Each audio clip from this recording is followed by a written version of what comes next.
So I have two teenagers who are in online schooling right now. They are on the screen for hours every day. As am I. I am working from home like many people in the United States right now, as is my husband. So that is 4 people online in the house for hours every day. And today I'm going to talk about ways that you can reduce substantially and also eliminate several sources of electromagnetic radiation and blue light, and that will help promote a healthier workstation for yourself.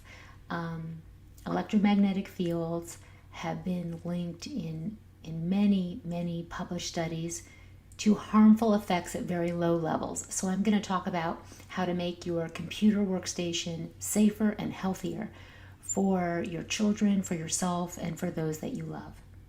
The reason that this is so important is because the large body of research that exists that associates electromagnetic fields, blue light, wireless, magnetic fields, electric fields, with harmful effects. And those are not only increased cancer, which you've probably read about and we have on our website at ehtrust.org, but most recently there was research from Kaiser Permanente looking at magnetic fields and linking pregnant women's exposure to magnetic fields with increased ADHD in the babies. They actually strapped a meter onto pregnant women and then followed them through their pregnancy, and then also looked at the health of the children. Overall, I just give you an overview. We find it double, almost triples risk if you have high EMF exposure. Your miscarriage rate is 2.7 times higher. Your mother exposed during pregnancy, I'm talking about your child during that pregnancy, the child from index pregnancy, you have 250 times higher the risk of asthma. And also we publish almost 5 times the risk of obesity. And we also find a neurological problem with, in this case, ADHD. We also find out that there's 3 times the risk if you have a thyroid abnormality.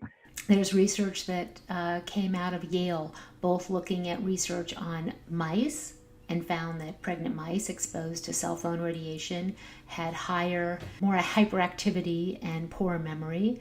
And as well, research that was just published, actually, funded by the American Cancer Association, looking at cell phone radiation, radio frequency, and finding an impact on the levels of thyroid cancer in people who used cell phones for the long term, but very specifically among people who had genetic susceptibilities.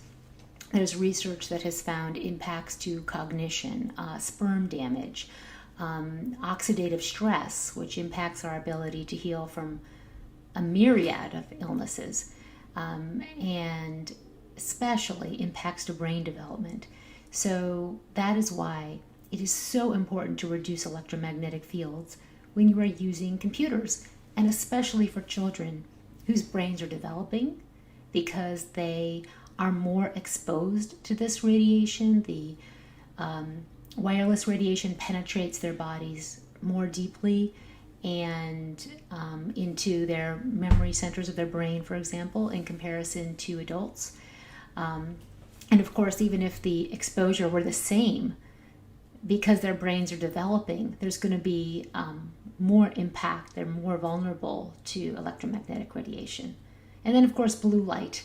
So this is a question I get asked all the time. I mean, we know that blue light impacts sleep, your cycle of your awake and sleep cycle.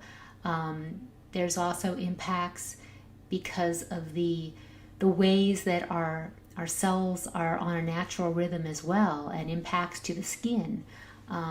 So this is not just about impacting sleep when we talk about blue light, but there's actually associations with breast cancer, cancer, and overall health. So and of course mental health.